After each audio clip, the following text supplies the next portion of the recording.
But first, we are going to be speaking to Iran's health minister, Ali Jafarian, who's the deputy health minister, in fact, joining us from Tehran now to get an update on the casualty figures after 9 days of war.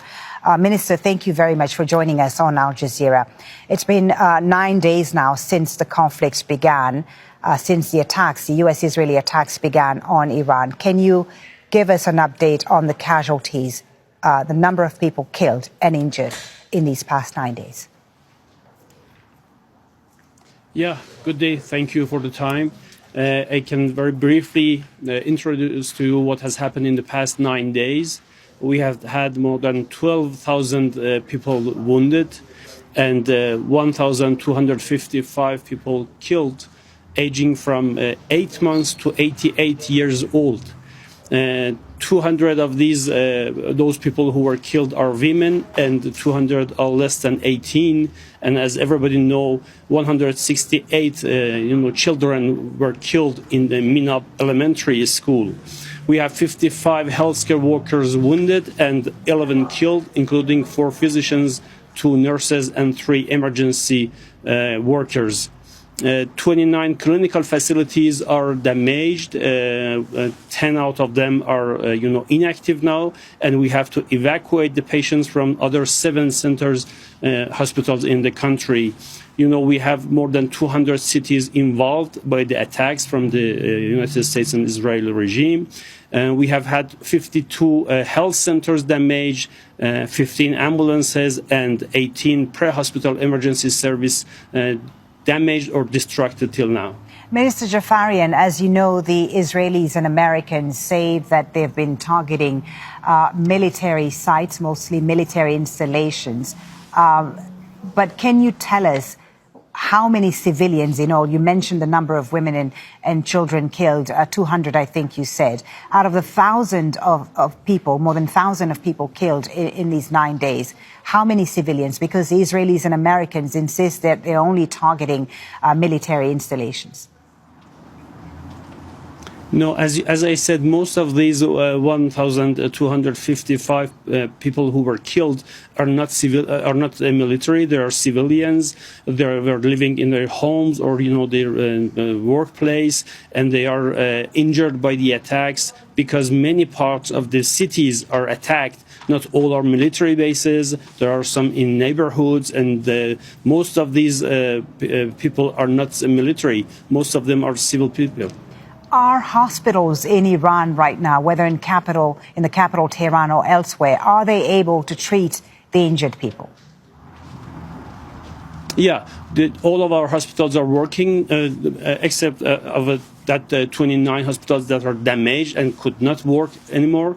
But the other hospitals are serving the people. My colleagues in all around the country are at their work, and they are covering every need, every emergency need that is needed. And also in many cities, some elective surgeries are going on, and the health service, both in primary health care and in the hospitals, are active now. The injuries that people have sustained, what type of injuries are they? And what have people died of in these attacks? Most of the people who have died, are from the explosion itself.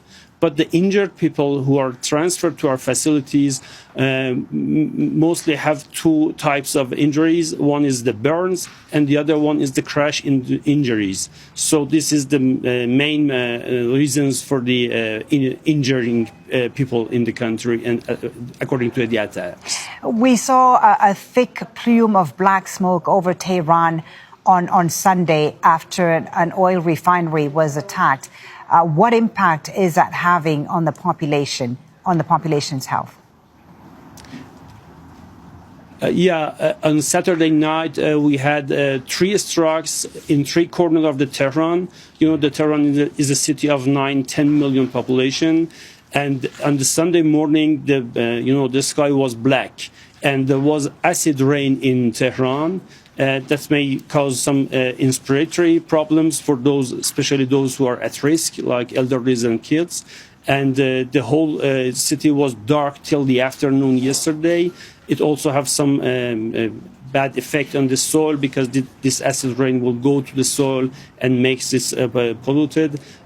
Still, there is the huge dark cloud from these three corners in the city, and this is not a military, as you know, this is not a military target to be attacked. Well, so what recommendations are you making to citizens as a result of this pollution? The main recommendation was that everybody who cannot, who is, it is possible for them to stay at home, closing the, all of the windows, and if they have to go out of the home, they use masks. Those who are at risk do not do that, and until the pollution is cleared from the sky. Deputy Minister, how well prepared is Iran's health infrastructure, its health facilities, if this conflict drags on and the casualties continue to rise? I think our, health system is as enough strong as is needed for the country's needs. And we have a very good structure of health system across the country.